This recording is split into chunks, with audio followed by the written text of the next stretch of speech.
something in the background. Dundas Peak in Canada is an alluring tourist attraction.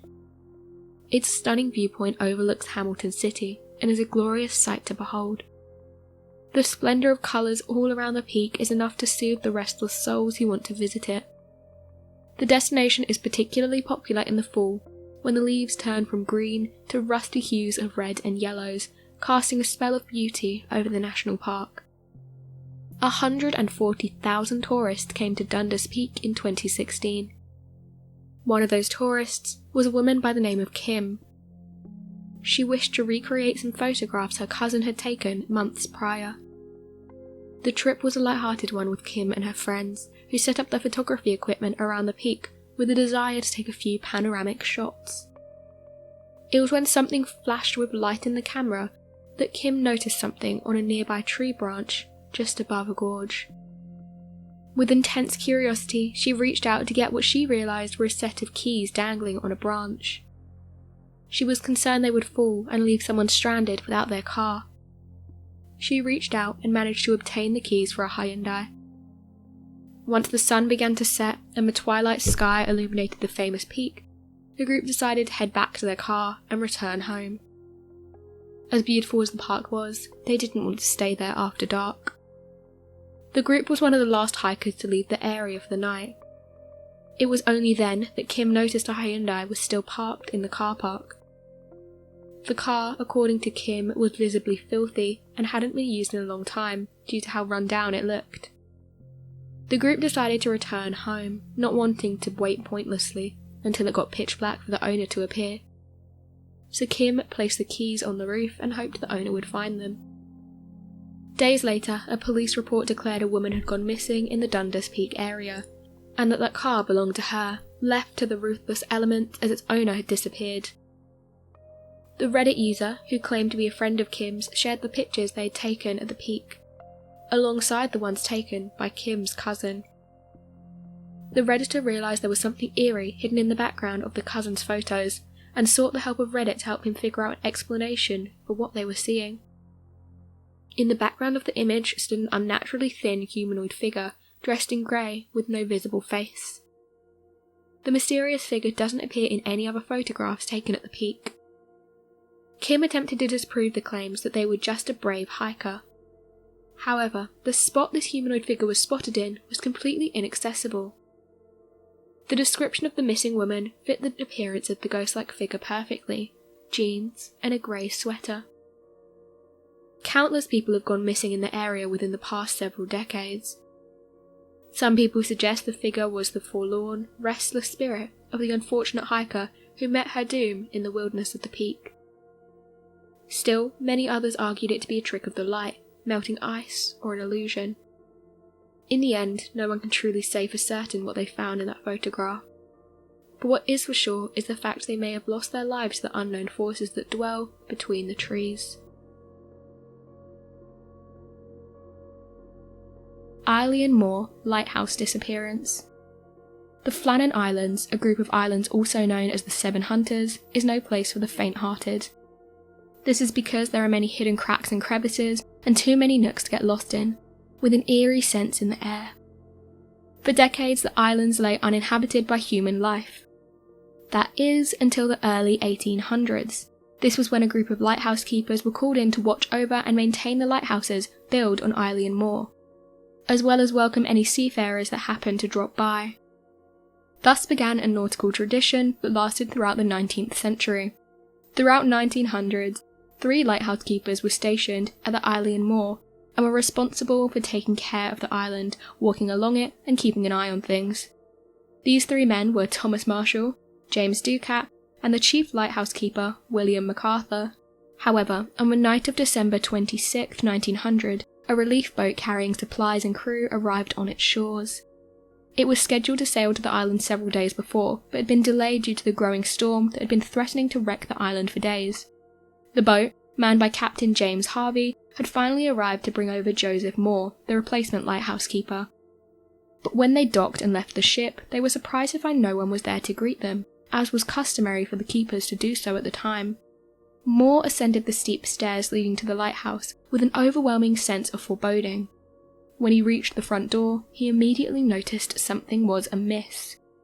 The oil lamps had been recently changed, and the door was left unlocked and wide open for anyone to walk in. The most troubling sign was that all of the oilskin coats, the outdoor gears that the keepers donned for safety and warmth, were missing. One of the rules of the Northern Lighthouse Board was that they must wear their coats, and there must always be at least one man inside the lighthouse. Moore and the other crewmen continued their search throughout the lighthouse and across the island, but found no sign of any of the men anywhere. However, down by the landing platform, further clues as to what happened were found. The ropes that were usually held in a brown crate, around 70 feet above the platform, were found strewn all over the rocks, which was unusual. Over the next few days, more people came to investigate the disappearance. Appeals were made for witnesses or information regarding the keeper's whereabouts, but nothing ever came of it. So what did happen that fateful night? From the clues found and the knowledge of the storm that plagued the island at the time, it's long since been theorised the men simply fell victim to a natural tragedy. Most assume the men were already panicked about the storm.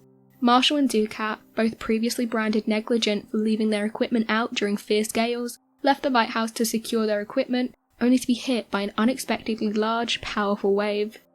The third, MacArthur, must have felt concerned when his companions failed to return and ventured out to try and help them. However, he must have been too late, only then to be swept away by the relentless seas himself. However, no definitive proof that would have explained exactly what occurred that night has ever been found.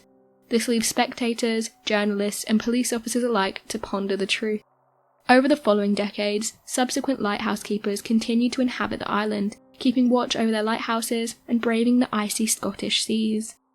Many of them soon reported strange voices in the wind, calling out the names of the three men. Ever since then, the island's been uninhabited, and it's widely believed to be haunted by their spirits. The disappearance of Kieran Burke. Kieran Burke has been missing since the 5th of April 2000. Burke was a citizen of Ireland, from Dublin, who decided to go on a 2-week vacation to San Francisco. During this vacation, he made the decision to see the Yosemite National Park in California, which was and continues to be a popular tourist destination. Burke made reservations at a hotel near the national park from the 4th to the 6th of April. If fortune had been on his side, perhaps he wouldn't have mysteriously vanished without a trace on Wednesday the 5th of April. He was seen for a final time in Yosemite Valley at Curry Village. He was about to set off on a day hike and left behind him a grieving wife and 3 children, and a plethora of mourning family members back home in Ireland. The man was wearing a bomber jacket and has been described by those who knew him, including his brother, as an adventurous spirit who adored hiking. This was allegedly not Burke's first long hike. He was said to be experienced in the hobby, having hiked the Himalayas. But perhaps this wasn't enough experience to withstand the dangers of Yosemite National Park. Burke's rental car was found at the Curry Village, seemingly abandoned. It was only 6 days after the disappearance that the search began, on April 11th, 2000. The search was said to be extensive and tedious, but no evidence nor trace turned up. His brother, Lorcan Burke, travelled from Ireland to help with the investigation, but the case was luckless, leaving it cold for the next 20 years. After all this time, not a single clue has been found as to his whereabouts, body, or potential loss of life. Christine Cowles, a spokeswoman for the park staff, explained, "They were notified by the hotel when he didn't check in on the 6th of April. The only thing found was his tent, still filled to the brim with his possessions." Christine explained to the public that Yosemite has 800 miles of trails, which made the search for Burke painfully difficult, since he could have been anywhere. "The possibilities are limitless," she stated at the time of the investigation. The weather further disrupted the search due to a drastic change in weather. From warm sunshine to horrid thunderstorms. This brought snow and rain, which erased any traces of where he may have gone. 20 years have come and gone, and the case still remains cold. It's easy to forget how fragile our lives are, or how overpowering the strength of nature can be. Dwight D. Eisenhower's UFO knowledge. 34th US President Dwight D. Eisenhower was many things to America. The mastermind of the D-Day evacuations, a pioneer of civil rights in the States, and the creator of the highway system. A 5-star military general in his career in the army, Eisenhower would have seen many things that no man wished to. At the same time, he was probably aware of many of the top-secret plans or documents, including material that was discussed that was extremely sensitive, misunderstood topics of the time. Dwight D. Eisenhower allegedly had very good knowledge of UFOs, and he didn't just know about UFOs. Eisenhower, according to reports, actually met aliens 3 times. It's known that Eisenhower was extremely interested in the possibility of extraterrestrial life. Upon taking office in 1953, this didn't change. Only a year later, Eisenhower's first infamous meeting took place. The president was on holiday in Palm Springs, California. According to his family, he simply disappeared for several hours one Saturday and missed a public dinner. He wasn't seen again until late the following morning. The White House Communications Department issued a statement announcing he had just chipped a tooth and had gone to see a dentist to get it fixed. But what Eisenhower was allegedly really doing was a lot more interesting and unnerving than a trip to a dentist. Michael Saller, who was an American university professor, wasn't convinced by the dentist story. He believes that Eisenhower actually travelled to Edwards Air Force Base, and this theory does check out. The Eisenhower Presidential Library, where all the records from Eisenhower's presidency are kept, doesn't hold any record of the president visiting the dentist over the dates of the Palm Springs visit. Edwards Base is located in a barren yet impressive desert. It serves primarily as an active airport, but also houses an aviation museum. Perhaps its most famous function is acting as the administration centre for none other than Area 51 itself. Saller believes that Eisenhower travelled to Edwards with some members of the Secret Service to meet with 3 extraterrestrial beings. They were known as Nordics in UFO circles due to their resemblance to Northern European or Scandinavian people. The aliens allegedly asked Eisenhower to denuclearize the United States, as they were afraid of reckless behaviours that could endanger the space-time continuum and therefore affect the aliens themselves. In return, they offered their superior technological secrets to Eisenhower, as well as what the Washington Post described as spiritual wisdom, and the Edwards encounter wasn't the only reported meeting between Eisenhower and alien life. In February 1955, around 300 people reported sightings of Air Force One landings in Holloman Air Force Base in New Mexico. As Air Force One parked up, a man who was assumed to be Eisenhower descended the stairs. Suddenly, a group of what was thought to be flying saucers landed in front of the jet. What Eisenhower and the aliens discussed isn't exactly known. Some theorists believed he signed a treaty with them. Whether Eisenhower really did meet with aliens is up for debate, but if he did, it could throw all of America's potential UFO secrets up in the air.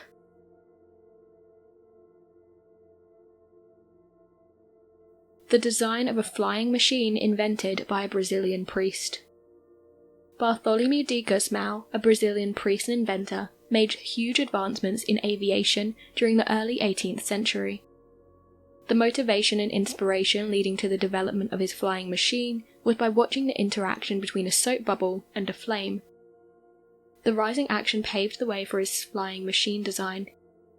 This was named passarola, derived from the Portuguese pássaro, translating to bird. The passarola looked essentially like a large inflated bird. The design suggested the use of wind and magnets in order to keep it in flight. He began studying mathematics and physics at university in 1705. It was then in 1708 when the demonstration of a prototype to the Portuguese king John V earned him the right to continue his research until he found success. When he created and trialled a successful design, he was named a professor and became a member of the Royal History Academy. He worked throughout Europe designing and working on further inventions, but upon his return to Portugal, he'd been reported to the Inquisition, a group set up within the Catholic Church to punish heresy, known and famous for the severity of their punishments. The Inquisition accused the Brazilian priest of witchcraft. In order to avoid such gruesome punishments or possibly loss of life, he burned his manuscripts and fled to Spain, where he passed away shortly afterwards in a hospital. The burning of his work meant his designs were lost, though his brother had records of his early designs, which remain preserved in the Vatican Apostolic Archives. The specific details of the burned manuscripts and his life are unknown, and the information available is relatively vague. But regarding his invention, he can be considered to have had a significant impact upon aeronautics, contributing greatly to the early understanding that we have built upon today.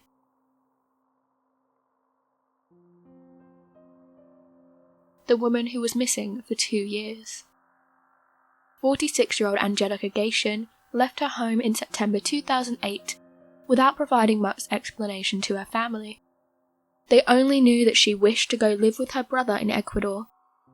Her family lost contact with her 2 years after that. On March 14, 2019, Angelica's health insurance company told her husband that she had scheduled an appointment with her psychologist. This was the only proof they had that she was still alive. He later found she was living in a homeless shelter in Barranquilla, but no one could say how she got there. Angelica's daughter, Paula Castablanco, believes her disappearance had something to do with her mental health issues. This was something she had suffered with for years. Paula said her mother often had panic attacks, especially when she saw certain cars. She would scream and warn her family that people were coming for her and that they couldn't let her go with them. Paula assumed that something must have happened while Angelica was missing that traumatized her even more. On September 26, 2020, 2 fishermen spotted Angelica drifting in the sea about a mile off the coast of Colombia. At first, they didn't think much of it, believing she was just a floating log, but she caught their attention by waving to them for help. The men threw her a life preserver and brought her onto their boat. They gave her water and tried to find out who she was, but she didn't respond. All she could do was cry. They took her straight to the hospital, and she was treated for hypothermia and exhaustion. It's estimated that she was floating in the water for around 8 hours before the men found her. This particular part of the ocean she was in is home to many dangerous sharks. Many people were shocked that she wasn't attacked by any. Angelica claimed that many circled her at various times, though she admitted that she could have been hallucinating. Angelica later told reporters that she hadn't come in contact with her family because she was escaping domestic violence that had been going on for years. Her family, though, insisted that this wasn't the truth. However, she believed she was rescued because God didn't want her to pass away just yet, and that she was born again. So far, no one really knows what happened to Angelica during the 2 years she was missing. Her family is raising money to bring her home and get her the help she needs to move forward with her life.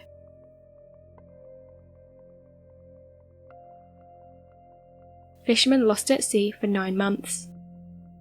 3 fishermen from Mexico made headlines after they returned home from a fishing excursion 285 days after they had departed, having drifted in the ocean for over 3 months.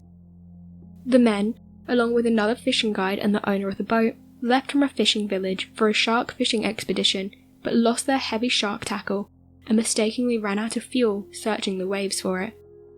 Left with no way to steer or propel the 29-foot boat, the ocean's wind quickly pushed them out to sea. They ended up over 8,000 kilometers to the west of their home. With nothing on the boat but the few provisions they'd bought for what was supposed to only be a day-long trip, and no shelter from the beating sun, the 5 men had to rely on survival skills to make it day to day.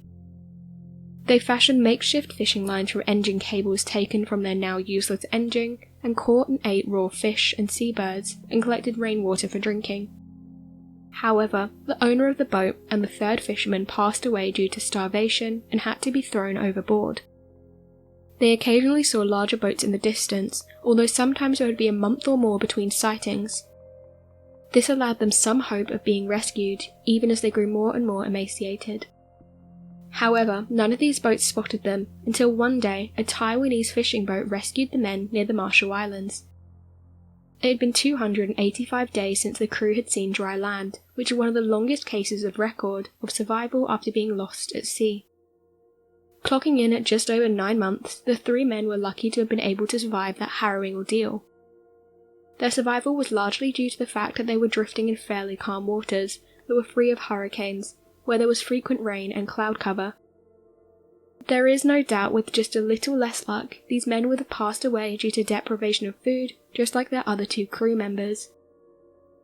Although their story is bittersweet, it's also a testament to the vastness and fickleness of the ocean, that a boat could drift for so many days and not be seen by another soul for a better part of a year.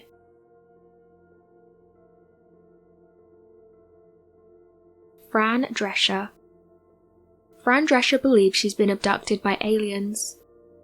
In an interview with the Huffington Post, she describes how her and her ex-husband, Peter Mark Jacobson, have had matching experiences driving on a road with their fathers when they encountered alien life. Drescher believes the similarities between her own and her ex-husband's experiences means they may have been programmed to meet one another. The actress describes her experiences simply as having been abducted and getting a chip implanted in her hand, an occurrence referred to simply as alien implants. Her and Peter Mark Jacobson allegedly both share a scar on the same hand, in the same spot. Fran insists this is where the chip is, whereas Jacobson remains unconvinced, stating the scar is likely from an accident. In response to Jacobson denying the claims, she simply stated, "That's what the aliens programmed us to think." Although Drescher hasn't described the feelings and experiences in detail, many people report hazed memories, as though their memory had been wiped, but small bits of the event were still left behind. Another common occurrence reported by many abductees is a loss of time, having missed hours or days for what they perceive to be a mere seconds. Lots of abductees have had repeat experiences, so perhaps we can expect these aliens to return for Fran Drescher in a few years. People have suggested this is purely a joke. After all, she is a comedy actress. Do you think she genuinely believes she was abducted? Do you think she's taunting the avid believers among us? Details of Jesus' bloodline. Bestseller book and Hollywood hit movie, The Da Vinci Code, written by Dan Brown, sparked controversies and conspiracies surrounding the Vatican. The intense fame of this work focused the attention of theorists towards the Vatican, placing the mysteries of the archives into the public spotlight of pop culture. Despite Brown's insistence that 99% of the contents are factual, the claims are heavily refuted by the Catholic Church, and with understandable motivations. Is the Catholic Church hiding the reality? Brown's work claimed that Jesus Christ had married Mary Magdalene and had had children with her, creating a traceable bloodline with the potential descendants that were still alive today. The Da Vinci Code isn't the first book of its kind, although it has seen notable fame and success. Since the Da Vinci Code created such claims surrounding Jesus and the Church, conjecture grew, and popular conspiracies now suggest that the true bloodline of Jesus Christ is concealed within the Vatican Apostolic Archives.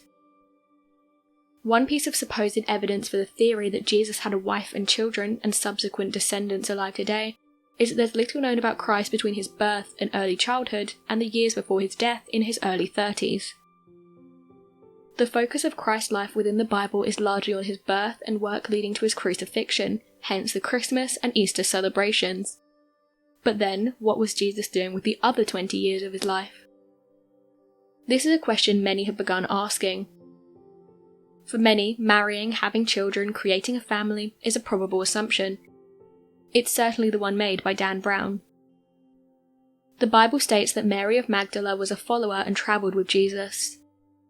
However, Brown and other theorists believe their relationship to one another was more intimate, having been married. So what do we believe could be within the Vatican Apostolic Archives? Documentation of Jesus' bloodline potentially being held within the Vatican is a relatively common theory, though the form of this documentation is also in debate. Some people believe that letters and messages sent between St. Paul and Emperor Nero contain first-person accounts surrounding Jesus' life. This includes a written record of his bloodline. Others believe individuals who had seen Jesus personally had drawn portraits of Jesus, and these are contained within the Vatican Apostolic Archives.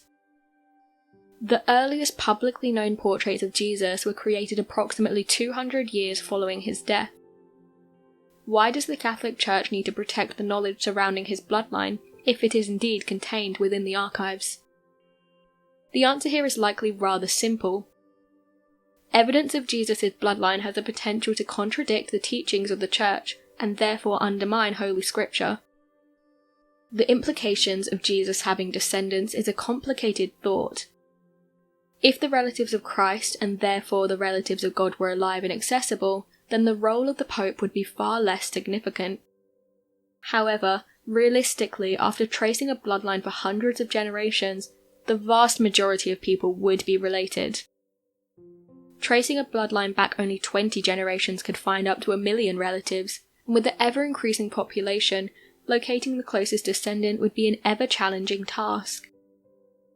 If the archives truly do hold documentation of Jesus' bloodline, how updated is it? And with such a vast number of descendants, do you think the bloodline could be traced through to modern society? Do you think revealing this knowledge would conflict with the teachings of the Bible, and the Church, and Holy Scripture?